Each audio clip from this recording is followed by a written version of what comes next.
6 carré Lépine, 8h47 maintenant.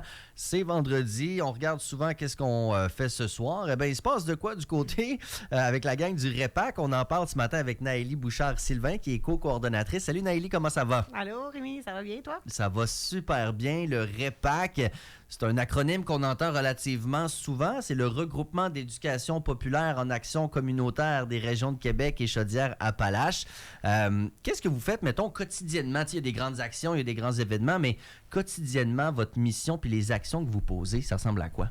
Oui, bien, quotidiennement, dans le fond, on s'en va faire des formations d'éducation populaire au sein de nos groupes, au sein de la population, pour expliquer, par exemple, dernièrement, je suis allée donner des formations sur les élections municipales, un peu comprendre c'est quoi les compétences municipales versus les compétences provinciales, fédérales, voir un peu c'est quoi les enjeux qui nous touchent, puis qu'après, comment qu'on peut s'impliquer collectivement pour faire changer les choses, parce que c'est pas seulement, mettons, en votant. Puis, fait que là, on discute avec des populations qui ont souvent qui sont moins politisées, qui ont souvent des voix un peu plus marginales. Donc, on discute ensemble, puis après, ben, on se rend compte qu'on peut bouger collectivement ensemble. Effectivement, en ayant des discussions, quand on parle d'éducation populaire et qu'on parle, tu sais, parce que de la politique, je sais pas à quel point on en parle dans les écoles, tu sais, il y a des sujets comme ça peut-être qu'on s'attend à ce que ce soit jasé à la maison, mais c'est pas nécessairement le cas. Donc, sans vouloir vulgariser ce que c'est l'éducation populaire, mais c'est-tu un peu ça aussi pour aller combler certaines lacunes qu'il n'y a peut-être pas dans le système d'éducation en général?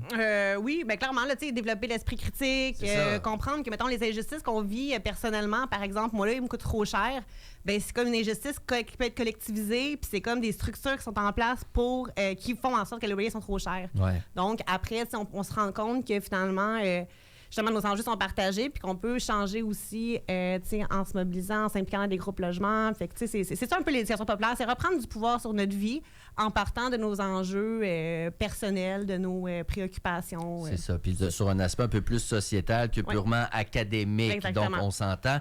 Très, très important, cette mission-là, donc, du REPAC. Et si je devais te poser la question, l'éducation populaire en action communautaire, là, comment ça se porte en 2025? Ça va-tu bien? C'est une mauvaise passe? C'est quoi l'ambiance, là? Et c'est une très mauvaise passe, surtout pour les groupes en défense collective des droits. Dans le fond, notre mission, c'est d'être un peu les chiens de garde de la démocratie, les chiens de garde des conditions de vie qui s'effritent.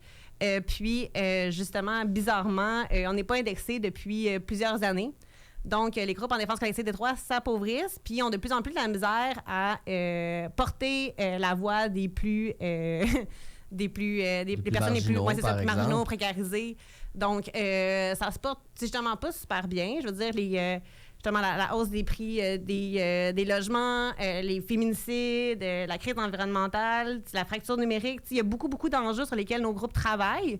Puis que c'est super difficile à porter parce que, genre, justement, manque de financement, donc roulement personnel, mais aussi parce que le gouvernement en place est en train de tout détruire nos acquis sociaux. Fait que, en tout cas, c'est pas un gai moment, mettons, pour la population en général aussi. Je comprends, effectivement. Quand on parle du gouvernement, le REPAC, c'est provincial comme organisation? C'est régional? Comment ça fonctionne comme structure un peu, là? Oui, bien, dans le fond, nous, c'est régional. Nous, on couvre 2 régions, Québec, Chaudière-Appalaches, mais il y a comme plein de REPAC un peu partout dans le Québec. Fait qu'on couvre... Vous, c'est 0312. C'est ça. Okay. Mais il n'y a pas de, mettons, eux, c'est comme... Il y a juste nous qui a des chiffres, là, les autres, c'est comme... Ah ouais, c'est vrai? Ouais, c'est bizarre. Quand on rencontre les autres tables d'éducation populaire, ils rient un peu de nous à cause de ça. Excellent. Mais, ou pas, je sais pas. Mais tu sais, ils s'appellent les tables rondes volontaires. Là. Fait que tu sais, c'est bizarre aussi. Mais je veux dire, bref, il y en a à Montréal, en Outaouais, en Montérégie, sur la Côte-Nord. Puis on a un mouvement d'enfants qui nous fédère qui s'appelle le MEPAC.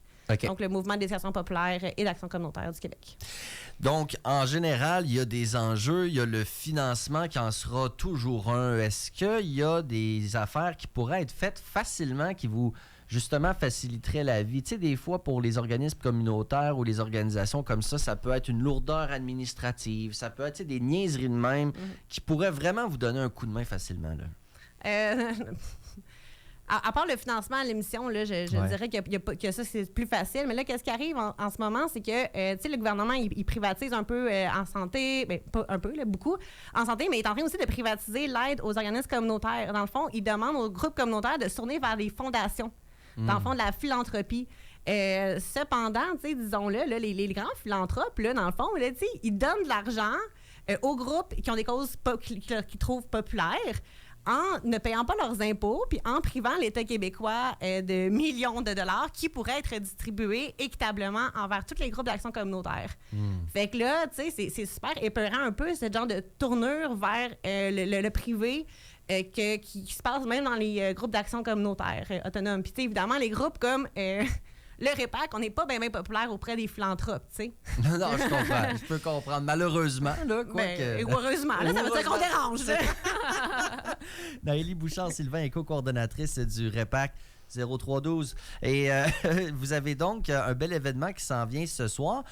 Mais juste avant, au REPAC, est-ce que vous êtes à la recherche des fois de bénévoles, de coups de main? Est-ce qu'il y a moyen de s'impliquer, devenir membre ou quelque chose comme ça? Ou est-ce que c'est plus vraiment des employés à temps plein, là? Oui, bien, c'est plus par les groupes, mettons, membres du REPAC, c'est possible de s'impliquer, là. Puis, on est un groupe, un regroupement multisectoriel. Fait que, c'est autant du logement, des centres de femmes, des groupes d'alphabétisation, puis là, j'en oublie plein, puis je suis désolée de l'aide sociale, des comités de citoyens et citoyennes. Là, allez vous mobiliser dans votre comité de citoyens et citoyennes, là, puis vous allez pouvoir bénéficier des beaux services du REPAC. Du REPAC, ben oui, effectivement, par la bande. Donc, ça fait 45 ans que ça existe et il y a une fête, une boum ce soir. Qu'est-ce qui nous attend?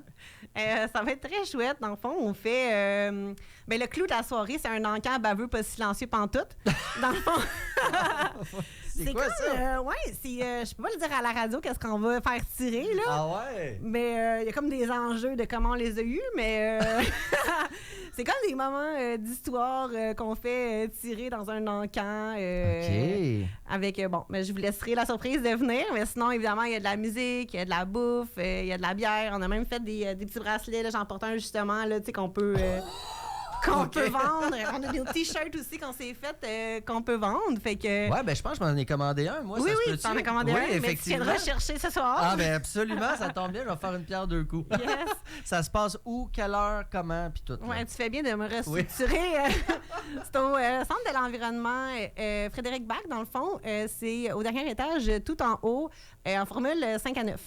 OK. Donc, tu sais, t'as pas à te faire à souper, t'as rien. Là, tu t'arrives là, puis tu manges. Puis il y a un encan baveux pas silencieux pendant tout, qu'on sait pas c'est quoi, mais qu'on va découvrir en allant faire son tour ce soir. Donc, de ce côté-là, ça va être absolument génial. Si on veut suivre, moi, j'ai vu ça le 45e, je suis abonné à l'infolettre. Donc, ça, c'est une bonne manière de rester au courant. Sinon, êtes-vous bien actif sur un réseau, sur un site web, quelque chose en particulier pour vous suivre? Ben, tu sais, Facebook, là, surtout, là, mais tu sais, aussi Instagram, TikTok, là, on est rendu, mon collègue, il s'est découvert une passion puis des vidéos, là, il est vraiment bon. Il est là, là-dedans. Fait que, on en fait plusieurs. Ça fait partie de la nouvelle réalité et ça peut être efficace pour faire valoir des causes qui sont bonnes comme la vôtre.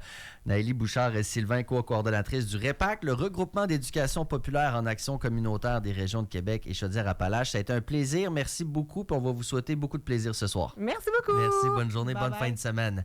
8h55 maintenant.